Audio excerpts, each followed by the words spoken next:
ಪ್ರೀತಿಯ 10ನೇ ತರಗತಿಯ ಮಕ್ಕಳೇ, ಈ ವಿಡಿಯೋದಲ್ಲಿ ನಾವು ಗಣಿತ ವಿಷಯದ ಮಾದರಿ ಪ್ರಶ್ನೆ ಪತ್ರಿಕೆ 1 ಬಿಡಿಸುವಂತ ಪ್ರಯತ್ನ ಮಾಡೋಣ. ಮೊದಲನೇ ಮುಖ್ಯ ಪ್ರಶ್ನೆ ಈ ರೀತಿಯಾಗಿದೆ. ಈ ಕೆಳಗಿನ ಪ್ರಶ್ನೆಗಳಿಗೆ ಅಥವಾ ಅಪೂರ್ಣ ಹೇಳಿಕೆಗಳಿಗೆ 4 ಪರ್ಯಾಯ ಉತ್ತರಗಳನ್ನು ನೀಡಲಾಗಿದೆ. ಅವುಗಳಲ್ಲಿ ಸೂಕ್ತವಾದ ಉತ್ತರವನ್ನು ಆರಿಸಿ ಅದರ ಕ್ರಮಾಕ್ಷರದೊಡನೆ ಪೂರ್ಣ ಉತ್ತರವನ್ನು ಬರೆಯಿರಿ ಅಂತೇಳಿ. ಮಕ್ಕಳಲ್ಲಿ ಒಟ್ಟು 8 ಪ್ರಶ್ನೆಗಳಿರುತ್ತೆ 1 ಅಂಕಕ್ಕೆ. ಇಲ್ಲಿ 4 ಉತ್ತರಗಳನ್ನು ಕೊಟ್ಟಿರಲಾಗಿರುತ್ತೆ. ಅದರಲ್ಲಿ ಸರಿಯಾದ ಉತ್ತರವನ್ನು ಆರಿಸಿ ಬರೀಬೇಕು ಮಕ್ಕಳೇ. ಅದರಲ್ಲಿ ಮೊದಲನೆಯ ಪ್ರಶ್ನೆ 5^2 × 2 ಮತ್ತು 2^5 × 5ರ ಮೊಸಾವು. ಮಕ್ಕಳಲ್ಲಿ ಮೊಸ ಎಷ್ಟು ಅಂತ ಕೇಳಿರೋದ್ರಿಂದ ನಾವಿಲ್ಲಿ ಈ ಅವಿಭಾಜ್ಯ ಅಪವರ್ತನಗಳ ಕನಿಷ್ಠ ಘಾತ ಸೂಚಿ ಇರುವಂತಹ ಸಂಖ್ಯೆಗಳನ್ನು ಮಾತ್ರ ಗಮನಿಸಬೇಕು. ಇಲ್ಲಿ 5^2 5^1 ಇದೆ, ಹಾಗಾಗಿ ನಾವು ಪರಿಗಣಿಸ್ತೀವಿ. ಅದೇ ರೀತಿಯಾಗಿ 2^1 ಇದೆ, ಇಲ್ಲಿ 2^5 ಇದೆ, ನಾವಿಲ್ಲಿ 2 ನಾವು ಪರಿಗಣಿಸ್ತೀವಿ. ಅಂದ್ರೆ 2 × 5 ಸರಿಯಾದ ಉತ್ತರ ಆಗಿರುತ್ತೆ ಮಕ್ಕಳೇ. ಎರಡನೆಯ ಪ್ರಶ್ನೆ ಮೊದಲ n ಸ್ವಾಭಾವಿಕ ಸಂಖ್ಯೆಗಳ ಮೊತ್ತವು. ಸರಿಯಾದ ಉತ್ತರ ಆಪ್ಷನ್ ಸಿ n × (2) ಆಗಿರುತ್ತೆ. ಮೂರನೆಯ ಪ್ರಶ್ನೆ a1x + b1y + c1 = 0 ಮತ್ತು a2x + b2y + c2 = 0. ಈ ಜೋಡಿ ರೇಖಾತ್ಮಕ ಸಮೀಕರಣಗಳಲ್ಲಿ ಕೆಳಗಿನ ಯಾವ ಸಂದರ್ಭವೂ ಉಂಟಾಗುವುದಿಲ್ಲ. ಮಕ್ಕಳೇ, ಇದು ಸಾಧ್ಯ ಇದೆ. ಇಲ್ಲಿ ರೇಖೆಗಳು ಪರಸ್ಪರ ಛೇದಿಸುತ್ತವೆ, ಇಲ್ಲಿ ರೇಖೆಗಳು ಸಮಾಂತರವಾಗಿರುತ್ತವೆ, ಈ ಕಂಡೀಷನ್ ಅಲ್ಲಿ ರೇಖೆಗಳು ಐಕ್ಯವಾಗಿರುತ್ತವೆ. ಹಾಗಾಗಿ ಆಪ್ಷನ್ ಡಿ ಈ ಸಂದರ್ಭ ಉಂಟಾಗುವುದಿಲ್ಲ. ನಾಲ್ಕನೆಯ ಪ್ರಶ್ನೆ ನಕ್ಷೆಯಲ್ಲಿ ಕೊಟ್ಟಿರುವ y = p(x) ಬಹುಪದೋಕ್ತಿಯು ಹೊಂದಿರುವ ಶೂನ್ಯತೆಗಳ ಸಂಖ್ಯೆಯು ಅಂತ ಕೇಳಿದ್ದಾರೆ. ಮಕ್ಕಳೇ, ಇಲ್ಲಿ ಈ ರೇಖೆ x ಅಕ್ಷವನ್ನು ಎಷ್ಟು ಬಿಂದುಗಳಲ್ಲಿ ಛೇದಿಸಿದೆ ಅನ್ನೋದನ್ನು ನಾವು ಎಣಿಸ್ತಾ ಹೋಗಬೇಕು. 2 3 ಇದೆ. ಹಾಗಾಗಿ ಆಪ್ಷನ್ ಬಿ 3 ಸರಿಯಾದ ಉತ್ತರ ಆಗಿರುತ್ತೆ.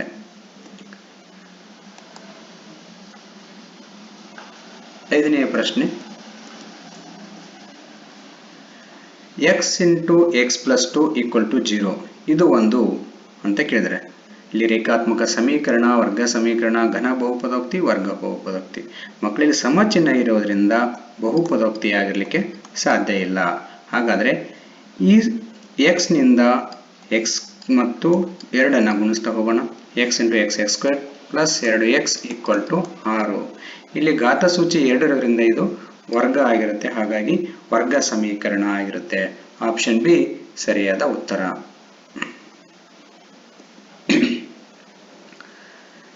ಆರನೆಯ ಪ್ರಶ್ನೆ ಚಿತ್ರದಲ್ಲಿ ತ್ರಿಭುಜ PQR ಸಮರೂಪ ತ್ರಿಭುಜ ABC ಆಗಿದೆ. ಇವುಗಳಲ್ಲಿ ತ್ರಿಭುಜಗಳ ಅನುರೂಪ ಬಾಹುಗಳ ಜೋಡಿಯು.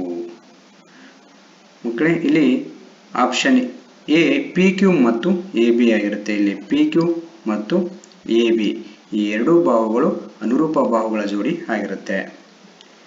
ಏಳನೆಯ ಪ್ರಶ್ನೆ sin² A - cos² A ಇದಕ್ಕೆ ಸಮವಾಗಿದೆ ಅಂತ ಹೇಳಿದರೆ, ಇಲ್ಲಿ ಆಪ್ಷನ್ ಬಿ ಸರಿಯಾದ ಉತ್ತರ ಆಗಿರುತ್ತೆ. ಮಕ್ಕಳೇ, ಈಗಾಗಲೇ ನಮಗೆ ಗೊತ್ತಿರುವ ಹಾಗೆ sin² A + cos² A = 1 ಆಗಿದೆ.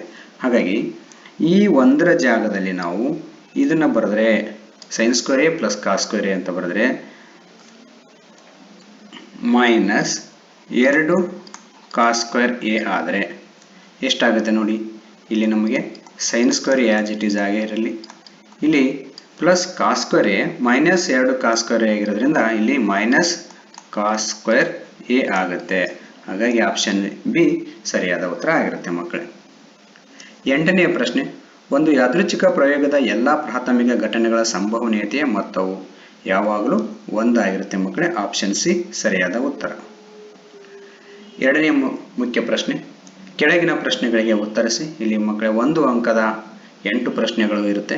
ಇಲ್ಲಿ ಮೊದಲನೇ ಪ್ರಶ್ನೆ 9ನೇ ಪ್ರಶ್ನೆ 2x + by = 8 ಮತ್ತು 2 × 2 X plus 3y equal to 16. ಈ ರೇಖಾತ್ಮಕ ಸಮೀಕರಣಗಳ ಜೋಡಿಯು ಅನೇಕ ಪರಿಹಾರಗಳನ್ನು ಹೊಂದಿದ್ದರೆ b ಯ ಬೆಲೆಯನ್ನು ಕಂಡುಹಿಡಿಯಿರಿ. ಅಂದರೆ b ಜಾಗದಲ್ಲಿ ಇರತಕ್ಕಂಥ ಸಂಖ್ಯೆಯನ್ನು ಕಂಡುಹಿಡಿಯಬೇಕು. ಮಕ್ಕಳಲ್ಲಿ ಕಂಡೀಷನ್ ನೋಡಿ, ಅನೇಕ ಪರಿಹಾರಗಳನ್ನು ಹೊಂದಿದ್ದರೆ ಅಂತ ಅಂದಾದರೆ ಇಲ್ಲಿ ಸಹಗುಣಕಗಳ ಸಂಬಂಧ ಯಾವ ರೀತಿಯಾಗಿರುತ್ತೆ? a1/a2 equal to b1/b2 equal to c1/c2 ಆಗಿರುತ್ತೆ. ಇಲ್ಲಿ ನಾವು a1 2 ಇದೆ, a2 4, ಅಂದರೆ ಇದನ್ನು ಮಕ್ಕಳೇ ಗುಣಾಕಾರ ಮಾಡ್ಕೊಳ್ಳಿ. 2 × 2x ಅಂದರೆ 4x plus 2 × 3y 6y equal to 16 ಆಗುತ್ತೆ. ಇಲ್ಲಿ b1 ಜಾಗದಲ್ಲಿ b ಬರ್ಕೊಳ್ಳೋಣ, b2 ಜಾಗದಲ್ಲಿ 6 ಬರ್ಕೊಳ್ಳೋಣ. ಅದೇ ರೀತಿ c1 ಬೆಲೆ 8 ಆಗಿದೆ, c2 ಬೆಲೆ 16. ಈಗ ನಮಗೆ b ಬೆಲೆ ಬೇಕಾಗಿರೋದನ್ನು ನಾವು ಈ ಭಾಗವನ್ನು ಮಾತ್ರ ನಾವಿಲ್ಲಿ ಪರಿಗಣಿಸೋಣ.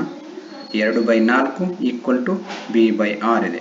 ಓರೆ ಗುಣಾಕಾರ ಮಾಡಿದಾಗ 2 × 6 12 ಆಗುತ್ತೆ, ಬೈ 4 ಈಕ್ವಲ್ ಟು 3 ಆಗುತ್ತೆ. b ಯ ಬೆಲೆ 3 ಆಗುತ್ತೆ ಮಕ್ಕಳೇ. ನೆಕ್ಸ್ಟ್ 10ನೇ ಪ್ರಶ್ನೆ. P of x equal to 5x³ minus 3x² plus 12x minus 8. ಈ ಬಹುಪದೋಕ್ತಿಯ ಡಿಗ್ರಿಯನ್ನು ಮಹತ್ತಮ ಘಾತ ಬರೆಯಿರಿ ಅಂತ ಹೇಳಿದ್ರೆ, ಇಲ್ಲಿ ಬಹುಪದೋಕ್ತಿಯ ಗರಿಷ್ಠ ಘಾತ ಸೂಚಿ 3 ಆಗಿರೋದ್ರಿಂದ ಇದರ ಡಿಗ್ರಿ 3 ಆಗಿರುತ್ತೆ ಮಕ್ಕಳೇ. 11ನೇ ಪ್ರಶ್ನೆ. ಸೈನ್ ಎ ಈಕ್ವಲ್ ಟು √3/2 ಮತ್ತು ಕಾಸ್ ಎ ಈಕ್ವಲ್ ಟು 1/2 ಆದರೆ ಟ್ಯಾನ್ ಎ ಬೆಲೆಯನ್ನು ಕಂಡುಹಿಡಿಯಿರಿ. ಮಕ್ಕಳೇ, ನಮಗೆ ಟ್ಯಾನ್ ಎ ಅಂದರೆ ಗೊತ್ತಿದೆ, tan A equal to sine A by cos A ಆಗಿರುತ್ತೆ. ಇಲ್ಲಿ ನಾವು ಸೈನ್ ಎ ಮತ್ತು ಕಾಸ್ ಎ ಬೆಲೆಗಳನ್ನು ತುಂಬ್ತಾ ಹೋದರೆ √3/2 / 1/2 ಈಕ್ವಲ್ ಟು ಇಲ್ಲಿ 2 ಕ್ಯಾನ್ಸಲ್ ಆಗುತ್ತೆ, √3/1 ಈಕ್ವಲ್ ಟು √3 ಆಗುತ್ತೆ. ಅಂದರೆ ಟ್ಯಾನ್ ಎದ ಬೆಲೆ √3 ಆಗಿರುತ್ತೆ. 12ನೇ ಪ್ರಶ್ನೆ. ಕೇಂದ್ರೀಯ ಪ್ರವೃತ್ತಿಯ ಅಳತೆಗಳಾದ ಸರಾಸರಿ, ಮಧ್ಯಾಂಕ, ಬಹುಲಕಗಳ ನಡುವಿನ ಪ್ರಾಯೋಗಿಕ ಸಂಬಂಧವನ್ನು ಬರೆಯಿರಿ ಅಂತ ಹೇಳ್ತಿದ್ದಾರೆ. ಅದು 3 ಮಧ್ಯಾಂಕ ಈಕ್ವಲ್ ಟು 2 × ಸರಾಸರಿ ಪ್ಲಸ್ ಬಹುಲಕ ಆಗಿರುತ್ತೆ. 13ನೇ ಪ್ರಶ್ನೆ. x plus 1/2 equal to 3/x ಈ ವರ್ಗ ಸಮೀಕರಣವನ್ನು ಆದರ್ಶ ರೂಪದಲ್ಲಿ ಬರೆಯಿರಿ ಅಂತ ಹೇಳಿದರೆ, ಮಕ್ಕಳೇ ವರ್ಗ ಸಮೀಕರಣದ ಆದರ್ಶ ರೂಪ ತಮಗೆಲ್ಲರಿಗೆ ಗೊತ್ತಿದೆ, ax² plus bx plus c equal to 0 ಆಗಿರುತ್ತೆ. ಹಾಗೆ ನಾವು ಈ ಸಮೀಕರಣವನ್ನು ಈ ಆದರ್ಶ ರೂಪದಲ್ಲಿ ಬರೀಬೇಕು. ಈಗ ನಾವು ಇದನ್ನು ಓರೆ ಗುಣಾಕಾರ ಮಾಡ್ಕೊಳ್ಳೋಣ ಮಕ್ಕಳೇ. ಅಂದರೆ x × x plus 1 equal to 3 × 2. ಇಲ್ಲಿ x × x x² ಆಗುತ್ತೆ, plus x × 1 x equal to 6. ಇಲ್ಲಿ 6ಅನ್ನು ಎಡಭಾಗಕ್ಕೆ ತೆಗೆದುಕೊಂಡ್ಬಂದರೆ x² plus x minus 6 equal to 0 ಆಗುತ್ತೆ. ಇದು ವರ್ಗ ಸಮೀಕರಣದ ಆದರ್ಶ ರೂಪ. 14ನೇ ಪ್ರಶ್ನೆ. ಮೂಲ ಬಿಂದುವಿನಿಂದ 6, 8 ಈ ಬಿಂದುವಿಗಿರುವ ದೂರವನ್ನು ಕಂಡುಹಿಡಿಯಿರಿ. ಇದಕ್ಕಿರುವಂತಹ ಸೂತ್ರ d equal to √x² / y² ಆಗಿರುತ್ತೆ. ಇದರಲ್ಲಿ x ಅಂದರೆ 6, y ಅಂದರೆ 8. ಈ ಬೆಲೆಗಳನ್ನು ಆದೇಶಿಸೋಣ. √6² ಪ್ಲಸ್ 8², ಇಲ್ಲಿ 6ರ ವರ್ಗ 36, 8ರ ವರ್ಗ 64 ಆಗುತ್ತೆ. ಅದೇ ರೀತಿ 36 ಮತ್ತು 64ಅನ್ನು ಕೂಡಿದ್ರೆ 100 ಆಗುತ್ತೆ. 100ರ ವರ್ಗಮೂಲ 10 ಆಗಿರುತ್ತೆ ಮಕ್ಕಳೇ. ಹಾಗಾಗಿ ಇಲ್ಲಿ ಉತ್ತರ 10 ಮಾನಗಳು. 15ನೇ ಪ್ರಶ್ನೆ. ಚಿತ್ರದಲ್ಲಿ ತ್ರಿಭುಜ POQ ಸಮರೂಪ ತ್ರಿಭುಜ ROS ಮತ್ತು PQ ಸಮಾಂತರ SR ಆಗಿದೆ. PQ ಅನುಪಾತ SR ಈಕ್ವಲ್ ಟು 1:2 ಆದರೆ OS ಅನುಪಾತ OQ ಅನ್ನು ಕಂಡುಹಿಡಿಯಿರಿ. ಮಕ್ಕಳೇ, ಇಲ್ಲಿ ಈ ತ್ರಿಭುಜ ಮತ್ತು ಈ ತ್ರಿಭುಜ ಎರಡೂ ತ್ರಿಭುಜಗಳು ಸಮರೂಪ ಆಗಿರೋದ್ರಿಂದ ಇದರ ಅನುರೂಪ ಬಾಹುಗಳು ಕೂಡ ಸಮಾನುಪಾತದಲ್ಲಿ ಇರ್ತವೆ ಅನ್ನೋದು ನಾವು ತ್ರಿಭುಜಗಳ ಪಾಠದಲ್ಲಿ ಅಭ್ಯಾಸ ಮಾಡಿದಿರಿ. ಅದರಂತೆ PQ/SR ಈಕ್ವಲ್ ಟು OQ/OS. ಇಲ್ಲಿ PQ/SR ಇದರ ಅನುಪಾತ ಗೊತ್ತಿದೆ, 1/2 ಈಕ್ವಲ್ ಟು OQ/OS. ನಮಗೆ ಕೇಳಿರುವಂಥದ್ದು OS/OQ ಅಂತ ಕೇಳಿದರೆ ಇದನ್ನು ನಾವು ಇದನ್ನು ವಿಲೋಮ ರೂಪದಲ್ಲಿ ಬರ್ಕೊಳ್ಳೋಣ. 2/1 ಈಕ್ವಲ್ ಟು OS/OQ ಆಗುತ್ತೆ. ಅಂದರೆ OS ಅನುಪಾತ OQ ಎಷ್ಟಾಗುತ್ತೆ ಅಂದರೆ ಇಲ್ಲಿ 2:1 ಆಗುತ್ತೆ ಮಕ್ಕಳೇ. 16ನೇ ಪ್ರಶ್ನೆ. ಒಂದು ಸಿಲಿಂಡರ್ನ ವೃತ್ತಾಕಾರದ ಪಾದದ ಪರಿಧಿಯು 44 ಸೆಂಟಿಮೀಟರ್ ಮತ್ತು ಅದರ ಎತ್ತರವು 10 ಸೆಂಟಿಮೀಟರ್ ಆಗಿದೆ. ಸಿಲಿಂಡರ್ನ ವಕ್ರ ಮೇಲ್ಮೈ ವಿಸ್ತೀರ್ಣವನ್ನು ಕಂಡುಹಿಡಿಯಿರಿ. ಸಿಲಿಂಡರ್ನ ವಕ್ರ ಮೇಲ್ಮೈ ವಿಸ್ತೀರ್ಣ ಕಂಡುಹಿಡಿಯತಕ್ಕಂಥ ಸೂತ್ರ 2πrh. ಮಕ್ಕಳೇ, ಇಲ್ಲಿ ವೃತ್ತಾಕಾರದ ಪಾದದ ಪರಿಧಿ ಅಂತಿದೆ. ಇಲ್ಲಿ ಪರಿಧಿ ಅಂದರೆ ನಾವು ಏನಂತ ಕರಿತೀವಿ? 2πr ಅಂತ ಅಂತೀವಿ. 2πr ಬೆಲೆ ಎಷ್ಟಿದೆಯಪ್ಪ ಅಂತಂದರೆ 44 ಆಗಿದೆ. ಹಾಗಾಗಿ ಈ ಸೂತ್ರದಲ್ಲಿ ನೇರವಾಗಿ ನಾವು 2πr ಜಾಗದಲ್ಲಿ 44, ಅದೇ ಥರ h ಜಾಗದಲ್ಲಿ 10 ಬರ್ಕೊಳ್ಳೋಣ. 44 × 10 410 ಸೆಂಟಿಮೀಟರ್ ಸ್ಕ್ವೇರ್ ಆಗಿರುತ್ತೆ. ಮೂರನೆಯ ಮುಖ್ಯ ಪ್ರಶ್ನೆ, ಕೆಳಗಿನ ಪ್ರಶ್ನೆಗಳಿಗೆ ಉತ್ತರಿಸಿ. ಇಲ್ಲಿ 2 ಅಂಕದ 8 ಪ್ರಶ್ನೆಗಳಿರುತ್ತೆ. ಅದರಲ್ಲಿ ಮೊದಲನೆಯದಾಗಿ 17ನೇ ಪ್ರಶ್ನೆ, 3 + √5 ಒಂದು ಅಭಾಗಲಬ್ಧ ಸಂಖ್ಯೆ ಎಂದು ಸಾಧಿಸಿ. 3 + √5 ಒಂದು ಭಾಗಲಬ್ಧ ಸಂಖ್ಯೆ ಆಗಿರಲಿ ಅಂತ ತೆಗೆದುಕೊಳ್ಳೋಣ. ಇಲ್ಲಿ ನಾವು ಇದು 3 + √5 ಭಾಗಲಬ್ಧ ಸಂಖ್ಯೆ ಆಗಿರೋದ್ರಿಂದ ಇದು ಯಾವಾಗಲೂ p/q ರೂಪದಲ್ಲಿ ಇರಬೇಕಾಗುತ್ತೆ. ಬ್ರಾಕೆಟಲ್ಲಿ pq belongs to z, q is not equal to 0. ಅಂದರೆ p ಮತ್ತು q ಗಳ ಸಾಮಾನ್ಯ ಅಪವರ್ತನ 1 ಆಗಿರುತ್ತೆ ಮಕ್ಕಳೇ. √5 = p/q. 3 ಬಲಭಾಗಕ್ಕೆ ತೆಗೆದುಕೊಂಡ್ಬಂದರೆ -3 ಆಗುತ್ತೆ. √5 ಇಲ್ಲಿ ನಾವು ಲಸ q ಮತ್ತು 1 ಲಸ q ಓರೆ ಗುಣಾಕಾರ ಮಾಡಿದರೆ p - 3q. √5 = p - 3q/q. ಇಲ್ಲಿ p - 3q/q ಇದು ಒಂದು ಭಾಗಲಬ್ಧ ಸಂಖ್ಯೆ ಆಗಿದೆ. ಆದ್ದರಿಂದ √5 ಕೂಡ ಒಂದು ಭಾಗಲಬ್ಧ ಸಂಖ್ಯೆ ಆಗುತ್ತದೆ. ಆದರೆ ಇದು ಅಸಾಧ್ಯ, ಏಕೆಂದರೆ √5 ಒಂದು ಅಭಾಗಲಬ್ಧ ಸಂಖ್ಯೆ ಆಗಿದೆ. ಆದ್ದರಿಂದ ನಮ್ಮ ಊಹೆ ತಪ್ಪಾಗಿದೆ. ಆದ್ದರಿಂದ 3 + √5 ಒಂದು ಅಭಾಗಲಬ್ಧ ಸಂಖ್ಯೆ ಆಗಿರುತ್ತೆ ಮಕ್ಕಳೇ. 18ನೇ ಪ್ರಶ್ನೆ, ಸಂಯುಕ್ತ ಸಂಖ್ಯೆ ಎಂದರೇನು? 23 ಮತ್ತು 24 ಇವುಗಳಲ್ಲಿ ಸಂಯುಕ್ತ ಸಂಖ್ಯೆ ಯಾವುದು ಅಂತ ಹೇಳಿದ್ದಾರೆ. 2 ಅಥವಾ 2ಕ್ಕಿಂತ ಹೆಚ್ಚು ಅವಿಭಾಜ್ಯಗಳ ಗುಣಲಬ್ಧವಾಗಿ ವ್ಯಕ್ತಪಡಿಸಬಹುದಾದ ಸಂಖ್ಯೆಯನ್ನ ಸಂಯುಕ್ತ ಸಂಖ್ಯೆ ಅಂತ ಕರಿತೀವಿ. ಇಲ್ಲಿ 24 ಸಂಯುಕ್ತ ಸಂಖ್ಯೆ ಆಗಿದೆ, ಏಕೆಂದರೆ 24 ನಾವು 2 × 2 × 2 × 3 ಇವೆಲ್ಲವೂ ಅವಿಭಾಜ್ಯ ಸಂಖ್ಯೆಗಳಾಗಿವೆ. ಇವುಗಳನ್ನು 24 ನಾವು ಅವಿಭಾಜ್ಯ ಗುಣಲಬ್ಧವಾಗಿ ವ್ಯಕ್ತಪಡಿಸಬಹುದು. ಆದ್ದರಿಂದ 24 ಸಂಯುಕ್ತ ಸಂಖ್ಯೆಯಾಗಿದೆ. 18ನೇ ಪ್ರಶ್ನೆಯಲ್ಲಿ ಇನ್ನೊಂದು ಪ್ರಶ್ನೆ ಇದೆ ಅಥವಾ ಆಪ್ಷನ್ ಇದೆ ಒಂದು. ಅಂಕಗಣಿತದ ಮೂಲ ಪ್ರಮೇಯವನ್ನು ನಿರೂಪಿಸಿ.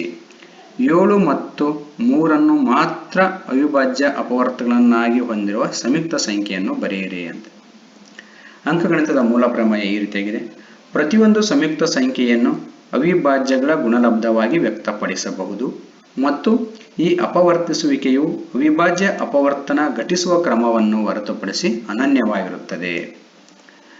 ಇಲ್ಲಿ 7 ಮತ್ತು 3 ಮಾತ್ರ ಅವಿಭಾಜ್ಯ ಅಪವರ್ತನಗಳನ್ನಾಗಿ ಹೊಂದಿರುವಂತಹ ಸಂಯುಕ್ತ ಸಂಖ್ಯೆ ನಾವು ಇಲ್ಲಿ 21 ಅಂತ ಬರ್ಕೊಳ್ಳಿ. 21 ನಾವು 7 × 3 ಅಂತ ಬರೀಬಹುದು. ನೆಕ್ಸ್ಟ್ ಪ್ರಶ್ನೆ 5, 9, 13 ಈ ಸಮಾಂತರ ಶ್ರೇಣಿಯ 21ನೇ ಪದವನ್ನು ಸೂತ್ರವನ್ನು ಉಪಯೋಗಿಸಿ ಕಂಡುಹಿಡಿಯಿರಿ. ಮಕ್ಕಳೇ, ಸಮಾಂತರ ಶ್ರೇಣಿಯನ್ನು ಬರ್ಕೊಳ್ಳೋಣ. 5, 9, 13 ಈ ರೀತಿಯಾಗಿ ಇಲ್ಲಿ ನಾವು a, d, n ಅಂತ ಬರ್ಕೊಳ್ಳೋಣ. ಇಲ್ಲಿ ಮೊದಲನೇ ಪದ 5 ಆಗಿದೆ. d 9 - 5 = 4. 9ರಲ್ಲಿ 5 ಕಳೆದ್ರೆ 4 ಆಗುತ್ತೆ. ಇಲ್ಲಿ ನಮಗೆ n 21ನೇ ಪದ ಇದು n ಆಗಿರುತ್ತೆ. ಇಲ್ಲಿ a 21 21ನೇ ಪದವನ್ನು ನಾವು ಕಂಡುಹಿಡಿಯಬೇಕು. ಇಲ್ಲಿ ಸೂತ್ರ ಈ ರೀತಿಯಾಗಿದೆ. an = a + n - 1 × d ಆಗಿದೆ. ಇದರ ಬೆಲೆಗಳನ್ನು ನಾವು ಆದೇಶ ಮಾಡ್ತಾ ಹೋದರೆ a 21 a ಬೆಲೆ 5 ಇದೆ, n ಬೆಲೆ 21, d ಬೆಲೆ 4 ತುಂಬಬೇಕು. 5 ಹಾಗೆ ಬರ್ಕೊಳ್ಳೋಣ. ಪ್ಲಸ್ 21ರಲ್ಲಿ 1 ಕಳೆದ್ರೆ 20 × 4. ನೆಕ್ಸ್ಟ್ ನಾವು 20 × 4 ಗುಣಿಸಬೇಕು. 5 + 80 ಆಗುತ್ತೆ. 5 ಮತ್ತು 80 ಕೂಡಿಸಿದರೆ 85 ಆಗುತ್ತೆ. ಹಾಗಾಗಿ ದತ್ತ ಸಮಾಂತರ ಶ್ರೇಣಿಯ 21ನೇ ಪದ 85 ಆಗಿದೆ. 20ನೇ ಪ್ರಶ್ನೆ, ವರ್ಜಿಸುವ ವಿಧಾನದಿಂದ ಈ ಕೆಳಗಿನ ರೇಖಾತ್ಮಕ ಸಮೀಕರಣಗಳನ್ನು ಬಿಡಿಸಿ. X plus y equal to 4, 2x plus y equal to 6. ಈ ಸಮೀಕರಣಗಳನ್ನು ವರ್ಜಿಸುವ ವಿಧಾನದಿಂದ ಬಿಡಿಸಬೇಕು ಮಕ್ಕಳೇ. ಇಲ್ಲಿ x plus y equal to 4 ಸಮೀಕರಣ 1 ಅಂತ ತೆಗೆದುಕೊಳ್ಳೋಣ. ಅದೇ ರೀತಿಯಾಗಿ 2x plus y equal to 6 ಸಮೀಕರಣ 2 ಅಂತ ತೆಗೆದುಕೊಳ್ಳೋಣ. ಇಲ್ಲಿ ನಾವು ಇಲ್ಲಿ ಗಮನಿಸಿ, ಇದರ ಸಹಗುಣಕ 1 ಇದೆ, ಇಲ್ಲಿ 2 ಇದೆ, ಇದ್ರ 1 ಇದೆ. ಹಾಗಾಗಿ ನಾವು ಇಲ್ಲಿ y ಅನ್ನ ತೆಗೆಯುವುದರ ಮೂಲಕ ಈ ಲೆಕ್ಕವನ್ನು ಕಂಡುಹಿಡೋಣ. ಇಲ್ಲಿ y ಪ್ಲಸ್ ಇದೆ, ಹಾಗಾಗಿ ನಾವು ಇಲ್ಲಿ ಏನು ಮಾಡಬೇಕಪ್ಪ ಅಂದರೆ ಚಿಹ್ನೆ ಬದಲಾಗಬೇಕಂದ್ರೆ ಸಮೀಕರಣ 2ರಲ್ಲಿ 1 ಕಳಿಬೇಕಾಗುತ್ತೆ. ಸಮೀಕರಣ 2 ನಾನು ಮೇಲೆ ಬರ್ಕೊಂಡಿದ್ದೀನಿ, ಅದೇ ರೀತಿ ಸಮೀಕರಣ 1 ಕೆಳಗಡೆ ಬರೆದಿದ್ದೀನಿ. ಕಳಿಬೇಕಾಗಿರೋದ್ರಿಂದ ಕೆಳಗಿನ ಸಮೀಕರಣದ ಚಿಹ್ನೆಗಳು ಚೇಂಜ್ ಆಗ್ತವೆ, ಮೈನಸ್ ಮೈನಸ್ ಮೈನಸ್ ಆಗುತ್ತೆ. ಇಲ್ಲಿ plus y minus y cancel ಆದರೆ ಅಂದರೆ ಪ್ಲಸ್ ವೈದಲ್ಲಿ ಮೈನಸ್ ವೈ ಕಳೆದ್ರೆ 0 ಆಗುತ್ತೆ. 2x ಅಲ್ಲಿ 1x ಅನ್ನು ಕಳೆದ್ರೆ x ಆಗುತ್ತೆ, 6ರಲ್ಲಿ 4 ಕಳೆದ್ರೆ 2 ಆಗುತ್ತೆ. ಹಾಗಾಗಿ ಇಲ್ಲಿ x = 2 ಆಗಿರುತ್ತೆ. ಈ x ನ ಬೆಲೆಯನ್ನು ಸಮೀಕರಣ 1ರಲ್ಲಿ ನಾವು ತುಂಬುತ್ತಾ ಹೋಗೋಣ. ಸಮೀಕರಣ 1 x plus y equal to 4 ಇದೆ. ಇದರಲ್ಲಿ x ಬೆಲೆಯನ್ನು ತುಂಬಿದರೆ 2 ಪ್ಲಸ್ ವೈ ಈಕ್ವಲ್ ಟು 4 ಆಗುತ್ತೆ. y ಈಕ್ವಲ್ ಟು ಪ್ಲಸ್ 2 ಬಲಭಾಗಕ್ಕೆ ತೆಗೆದುಕೊಂಡು ಹೋಗ್ರಿ. 4 ಮೈನಸ್ 2, 4ರಲ್ಲಿ 2 ಕಳೆದ್ರೆ 2 ಆಗುತ್ತೆ. y equal to 2. 21ನೇ ಪ್ರಶ್ನೆ, x² plus bx plus 9 equal to 0. ಈ ವರ್ಗ ಸಮೀಕರಣವು 2 ಸಮವಾದ ವಾಸ್ತವ ಮೂಲಗಳನ್ನು ಹೊಂದಿದ್ದರೆ ಈ ಸಮೀಕರಣವನ್ನು ಕಂಡುಹಿಡಿಯಿರಿ.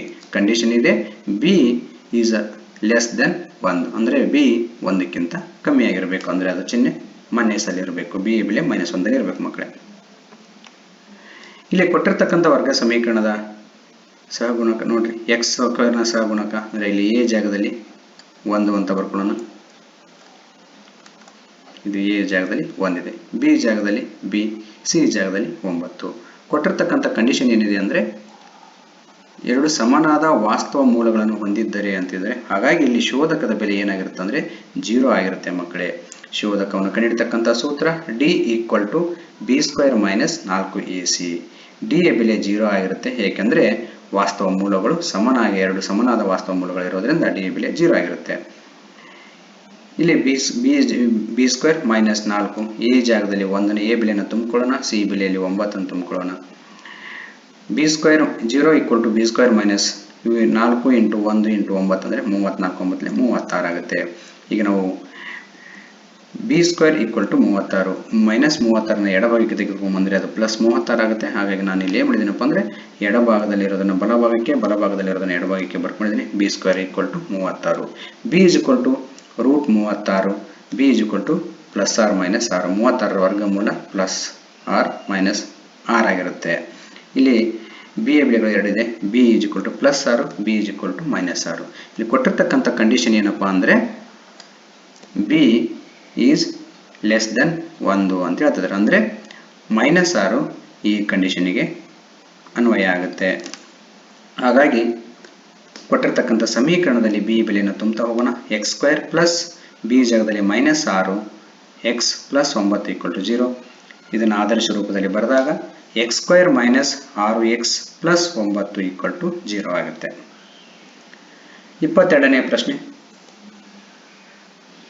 a 1 ಮೈನಸ್ 3 ಮತ್ತು b ಆಫ್ a2 8 5 ಈ ಬಿಂದುಗಳನ್ನು ಸೇರಿಸುವ ರೇಖಾಖಂಡವನ್ನು ಆಂತರಿಕವಾಗಿ 3:1 ಅನುಪಾತದಲ್ಲಿ ವಿಭಾಗಿಸುವ ಬಿಂದುವಿನ ನಿರ್ದೇಶಾಂಕಗಳನ್ನು ಕಂಡುಹಿಡಿಯಿರಿ.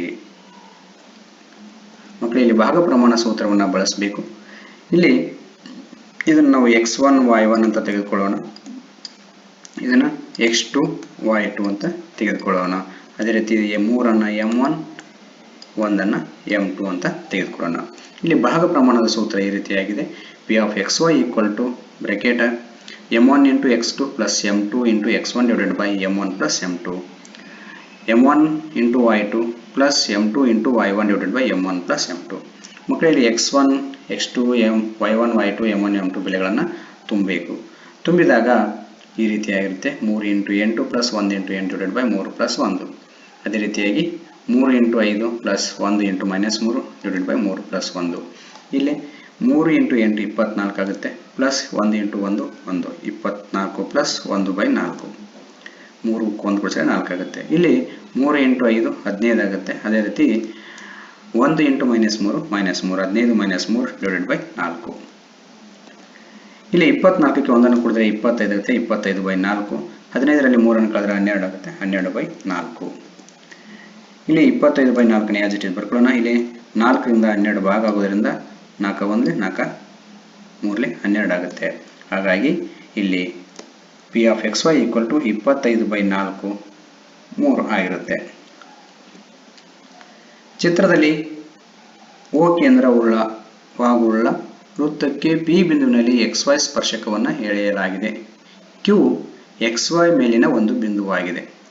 OQ is greater than OP ಎಂದು ತೋರಿಸಿ.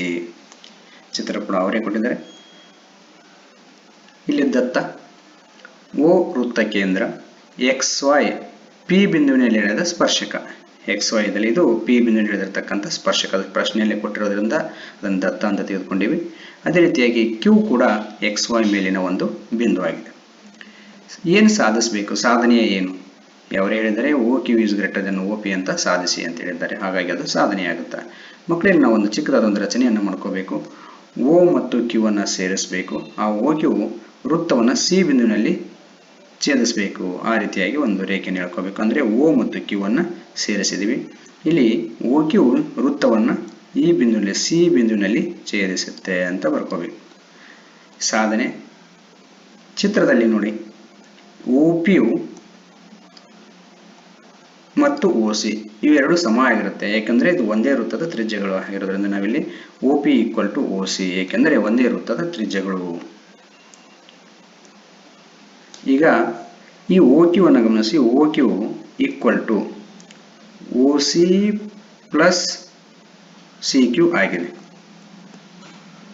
ಆದ್ದರಿಂದ OQ OC ಗಿಂತ ದೊಡ್ಡದಾಗಿರುತ್ತೆ.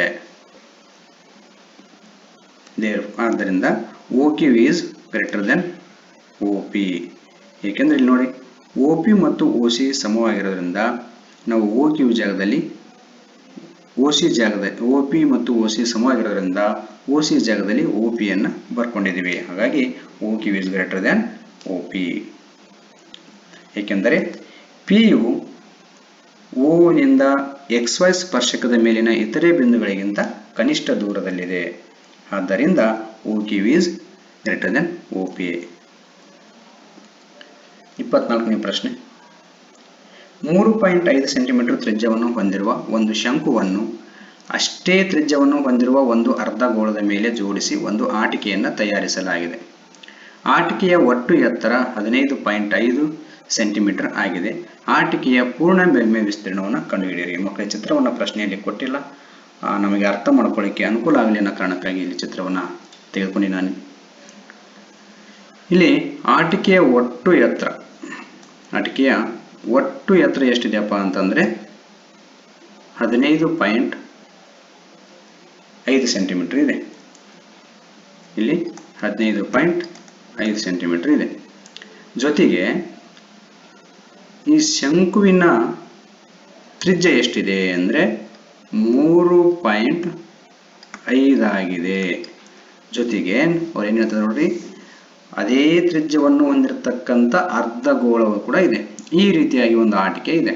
ಅಂದರೆ ಅರ್ಧಗೋಳದ ತ್ರಿಜ್ಯ ಮತ್ತು ಶಂಕುವಿನ ಪಾದದ ತ್ರಿಜ್ಯ ಎರಡು ಸಮ ಆಗಿರುತ್ತೆ. ಹಾಗಾಗಿ ನಾವಿಲ್ಲಿ ತ್ರಿಜ್ಯವನ್ನು ಒಂದೇ ಆಗಿ ತೆಗೆದುಕೊಳ್ಳೋಣ.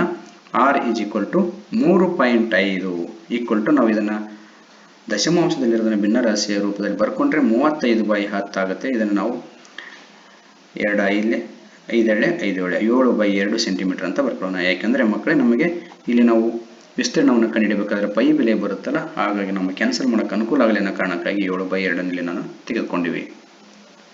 ನೆಕ್ಸ್ಟು ನಾವಿಲ್ಲಿ ಶಂಕುವಿನ ಎತ್ತರವನ್ನು ಕಂಡುಹಿಡಬೇಕಾಗಿದೆ. ಯಾಕಂದರೆ ಈ ಆಟಿಕೆಯ ಪೂರ್ಣ ಮೇಲ್ಮೈ ವಿಸ್ತೀರ್ಣವನ್ನು ಕಂಡುಹಿಡಬೇಕಾಗಿತ್ತಂದರೆ ನಾವು ಶಂಕುವಿನ ಪಾರ್ಶ್ವ ಮೇಲ್ಮೈ ವಿಸ್ತೀರ್ಣ ಮತ್ತು ಅರ್ಧಗೋಳದ ಪಾರ್ಶ್ವ ಮೇಲ್ಮೈ ವಿಸ್ತೀರ್ಣ ಎರಡನ್ನ ಕೂಡಬೇಕಾಗಿದೆ.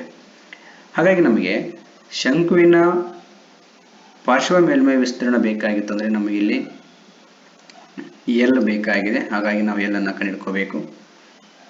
ಇಲ್ಲಿ ಶಂಕುವಿನ ಎತ್ತರ ಎಷ್ಟಿದೆ ನೋಡಿ, ಒಟ್ಟು ಎತ್ತರ 15.5 ಸೆಂಟಿಮೀಟರು. ಅದರಲ್ಲಿ ಈ ಅರ್ಧಗೋಳದ ಎತ್ತರ ಎಷ್ಟಿರುತ್ತಪ್ಪ ಅಂದರೆ 3.5 ಸೆಂಟಿಮೀಟರ್ ಇರ್ತೈತಿ. ತ್ರಿಜ್ಯದಳ ಎಷ್ಟಿರುತ್ತೋ ಅಷ್ಟೇ ಎತ್ತರ ಅರ್ಧಗೋಳದ ಎತ್ತರ ಕೂಡ ಆಗಿರುತ್ತೆ. ಹಾಗಾಗಿ 15.5ರಲ್ಲಿ 3.5 ಕಳೆದ್ರೆ ನಮಗೆ 12 ಸೆಂಟಿಮೀಟರ್ ಆಗಿರುತ್ತೆ. ಇದು ಶಂಕುವಿನ ಎತ್ತರ ಆಗಿತ್ತು. ಈಗ ನಮಗೆ ನೆಕ್ಸ್ಟು ಶಂಕುವಿನ ಓರೆ ಎತ್ತರ ಬೇಕಾಗಿದೆ. ಓರೆ ಎತ್ತರ L √h² + r². ಇಲ್ಲಿ h ಮತ್ತು r ಬೆಲೆ ನಮಗೆ ಗೊತ್ತಿದೆ. ಈ ಬೆಲೆಗಳನ್ನು ತುಂಬ್ತಾ ಹೋಗೋಣ. h 12² ಪ್ಲಸ್ r ಬೆಲೆ 3.5² ಇದೆ. 12ರ ವರ್ಗ 144, 3.5ರ ವರ್ಗ 12.25 ಆಗಿದೆ. ಈ ಎರಡನ್ನು ಕೂಡಿಸಿದಾಗ ನಮಗೆ 156.25 ಇದೆ. ಇದರ ವರ್ಗಮೂಲ 12.5 ಆಗಿರುತ್ತೆ. ಹಾಗಾಗಿ ಓರೆ ಎತ್ತರ 12.5 ಸೆಂಟಿಮೀಟರ್ ಆಗಿರುತ್ತೆ ಮಕ್ಕಳೇ. ಈಗ ಆಟಿಕೆಯ ಪೂರ್ಣ ಮೇಲ್ಮೈ ವಿಸ್ತೀರ್ಣ = ಶಂಕುವಿನ ಪಾರ್ಶ್ವ ಮೇಲ್ಮೈ ವಿಸ್ತೀರ್ಣ ಪ್ಲಸ್ ಅರ್ಧಗೋಳದ ಪಾರ್ಶ್ವ ಮೇಲ್ಮೈ ವಿಸ್ತೀರ್ಣ. ಶಂಕುವಿನ ಪಾರ್ಶ್ವ ಮೇಲ್ಮೈ ವಿಸ್ತೀರ್ಣ ಕಂಡುಹಿಡಿಯುವಂಥ ಸೂತ್ರ πr_l ಆಗಿರುತ್ತೆ. ಅರ್ಧಗೋಳದ ಪಾರ್ಶ್ವ ಮೇಲ್ಮೈ ವಿಸ್ತೀರ್ಣ 2πr². ಈ ಸೂತ್ರಗಳನ್ನು ಹಾಕೋಬೇಕು ಮಕ್ಕಳೇ. ಸೂತ್ರದಲ್ಲಿ ಬೆಲೆಗಳನ್ನು ತುಂಬುತ್ತಾ ಹೋಗಬೇಕು. ಅದಕ್ಕಿಂತ ಮೊದಲು ನಮಗೆ ಇಲ್ಲಿ ಕಾಮನ್ ಟರ್ಮ್ಸನ್ನು, ಎರಡೂ ಕಡೆ ಇರ್ತಕ್ಕಂಥ ಟರ್ಮ್ಸನ್ನು ಕಾಮನ್ ತೆಗೆದುಕೊಳ್ಳೋಣ. π ಮತ್ತು r ಕಾಮನ್ ಆಗಿದೆ. ಹಾಗಾಗಿ ನಾನು ಇಲ್ಲಿ πr ಕಾಮನ್ ತೆಗೆದುಕೊಂಡ್ರೆ ಇಲ್ಲಿ ಉಳಿಯುವಂಥದ್ದು L ಪ್ಲಸ್ 2 ಇನ್ನೊಂದು r ಇದೆ. ಇದರಲ್ಲಿ ನಾವು ಬೆಲೆಗಳನ್ನು ತುಂಬಿದರೆ π ಬೆಲೆಯನ್ನು 22/7 ಇಂಟು r ಇಲ್ಲಿ ತೊಗೊಂಡಿದ್ದೀವಿ 7/2 ಅಂತಿದೆ. 7/2 ಇಂಟು ಬ್ರ್ಯಾಕೆಟ್ L ಕಂಡುಹಿಡ್ಕೊಂಡಿದ್ದೀವಿ. ಇಲ್ಲಿ 12.5 ಇದೆ ಪ್ಲಸ್ 2 ಇಂಟು 7/2. ಇಲ್ಲಿ ನೋಡಿ, ಈ 2 ಕ್ಯಾನ್ಸಲ್ ಆಗುತ್ತೆ. ಈ 7 ಕ್ಯಾನ್ಸಲ್ ಆಗುತ್ತೆ. 2 11. ಈಗ ಉಳಿಯುವಂಥದ್ದು 11 ಇಂಟು ಬ್ರ್ಯಾಕೆಟ್ 12.5 ಪ್ಲಸ್ 7. ಇಲ್ಲಿ 12.5 ಪ್ಲಸ್ 7 ಅಂದರೆ 19.5 ಆಗುತ್ತೆ. 19.5 ಇಂಟು 11 ಅಂದರೆ 214.5 ಸೆಂಟಿಮೀಟರ್ ಸ್ಕ್ವೇರ್ ಆಗಿರುತ್ತೆ ಮಕ್ಕಳೇ. 24ನೇ ಪ್ರಶ್ನೆಯಲ್ಲಿ ಒಂದು ಆಪ್ಷನ್ ಇರತಕ್ಕಂಥ ಪ್ರಶ್ನೆ ಇದೆ. ಅದು ಈ ರೀತಿಯಾಗಿದೆ. ಒಂದು ಗೋಳದ ಘನಫಲವು 539/3 ಸೆಂಟಿಮೀಟರ್ ಕ್ಯೂಬ್ ಆಗಿದೆ. ಹಾಗಾದರೆ ಅದರ ಮೇಲ್ಮೈ ವಿಸ್ತೀರ್ಣವನ್ನು ಕಂಡುಹಿಡಿಯಿರಿ. ಮಕ್ಕಳೇ, ಇಲ್ಲಿ ನಮಗೆ ಗೋಳದ ಘನಫಲವನ್ನು ಕೊಟ್ಟಿದ್ದಾರೆ. ನಾವು ಅದರ ಮೇಲ್ಮೈ ವಿಸ್ತೀರ್ಣವನ್ನು ಕಂಡುಹಿಡಿಯಬೇಕಾಗಿದೆ. ಈಗ ನಮಗೆ ಮೇಲ್ಮೈ ವಿಸ್ತೀರ್ಣ ಕಂಡುಹಿಡಿಯುವಂಥ ಸೂತ್ರ 4πr². ಈಗ ನಮಗೆ ಬೇಕಾಗಿರುವಂಥದ್ದು ಏನಪ್ಪ ಅಂದರೆ r ಬೆಲೆ ಬೇಕಾಗಿದೆ. r ಅನ್ನು ಕಂಡುಹಿಡಿಯಬೇಕಾಗಿದೆ ಅಂದರೆ ನಾವು ಇದು ಘನಫಲವನ್ನು ಬಳಸಿಕೊಂಡು r ಬೆಲೆಯನ್ನು ಕಂಡುಹಿಡಿಯಬೇಕು. ಗೋಳದ ಘನಫಲ ಸೂತ್ರ ಈ ರೀತಿಯಾಗಿದೆ. 4/3 πr³. ಅದರ ಬೆಲೆಯನ್ನು ಕೂಡ ಅವರೇ ಕೊಟ್ಟಿದ್ದಾರೆ. 539/3 ಆಗಿದೆ. ಇಲ್ಲಿ 4 ಇಂಟು π ಬೆಲೆಯನ್ನು 22/7 ಅಂತ ತುಂಬಿಕೊಳ್ಳೋಣ. ಇಂಟು r³ ಕಂಡುಹಿಡಿಯಬೇಕಾಗಿದೆ 6. ಹಾಗಾಗಿ ಅದನ್ನು ಆಯಾಜ ಇಟ್ಕೊಳ್ಳೋಣ. ಇಲ್ಲಿ 4 ಇಂಟು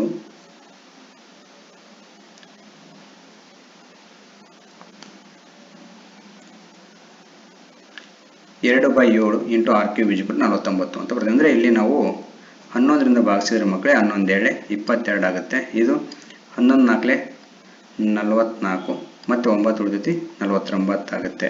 ಅಂದರೆ 99 ಆಗುತ್ತೆ. 11 99. ಹಾಗಾಗಿ ಇಲ್ಲಿ 4 ಇಂಟು 2/7 ಇಂಟು r³ = 49. ಈಗ ನಾವು r³ ಅನ್ನು ಒಂದು ಕಡೆ ಉಳಿಸ್ಕೊಂಡು ಈ 4 ಮತ್ತು 2/7 ಬಲಭಾಗಕ್ಕೆ ತೆಗೆದುಕೊಂಡ್ಬಂದರೆ 49 ಇಂಟು 7 7 ಅಂಶಕ್ಕೆ ಬರುತ್ತೆ. ಜೊತೆಗೆ ಈ 2 ಇಲ್ಲಿ ಛೇದಕ್ಕೆ ಬರುತ್ತೆ. ಈ 2 ಕೂಡ ಛೇದಕ್ಕೆ ಬರುತ್ತೆ. ಈ 49 ನಾವು 7 ಇಂಟು 7 ಅಂತ ಬರೀಬೋದು. ನೋಡ್ರಿ, 7 into 7 into 7 divided by 4 2 into 2 ಅಂತ ಬರೀಬೋದು. 2 ಇಂಟು 2 ಇಂಟು 2 ಅಂತ ಯಾಕೆ ಬರ್ತದೆ ಅಂದರೆ ನಮಗೆ r³ ಬೆಲೆ ಬೇಕಾಗಿರೋದ್ರಿಂದ ಇಲ್ಲಿ 3 ಸಂಖ್ಯೆಗಳನ್ನಾಗಿ ನಾವು ಬರ್ಕೊಂಡಿದ್ದೀವಿ. 3 ಸಲ ಬರೆದಿದ್ದೀವಿ ಒಂದೇ ಸಂಖ್ಯೆನ. ಅದಕ್ಕಾಗಿ r = 7/2 ಆಗಿರುತ್ತೆ.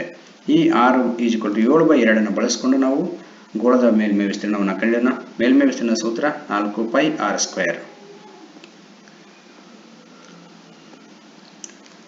ಇಲ್ಲಿ 4 ಇಂಟು π ಬೆಲೆ 22/7 ಇಂಟು r ಬೆಲೆ 7/2 ಇರೋದ್ರಿಂದ πr² ಇದೆ ಇಲ್ಲಿ. ಹಾಗಾಗಿ r² ಅನ್ನು 7/2 ಇಂಟು 7/2 ಅಂತ ಬರ್ತೀನಿ. ಇಲ್ಲಿ ನೀವು ಈ 7 ಕ್ಯಾನ್ಸಲ್ ಆಗುತ್ತೆ. 2 7 4 ಈ 4 ಕ್ಯಾನ್ಸಲ್ ಆಗಿದ್ರೆ ಉಳಿಯುವಂಥದ್ದು ಇದು 22 ಇಂಟು 7 ಉಳಿಯುತ್ತೆ. ಇವೆರಡನ್ನು ಗುಣಿಸಿದರೆ ನಮಗೆ 154 ಸೆಂಟಿಮೀಟರ್ ಸ್ಕ್ವೇರ್ ಆಗುತ್ತೆ.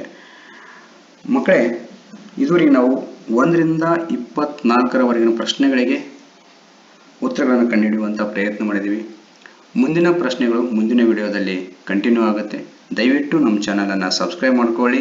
ಜೊತೆಗೆ ಮುಂದಿನ ವಿಡಿಯೋನು ಕೂಡ ತಾವು ನೋಡಿ ಅಭ್ಯಾಸ ಮಾಡಿ ಅಂತ ತಮ್ಮೆಲ್ಲರಿಗೆ ತಿಳಿಸುತ್ತಾ ತಮ್ಮೆಲ್ಲರಿಗೂ ಧನ್ಯವಾದಗಳನ್ನು ತಿಳಿಸುತ್ತಾ ಈ ವಿಡಿಯೋನ ಇಲ್ಲಿಗೆ ಮುಗಿಸ್ತಾ ಇದ್ದೀವಿ.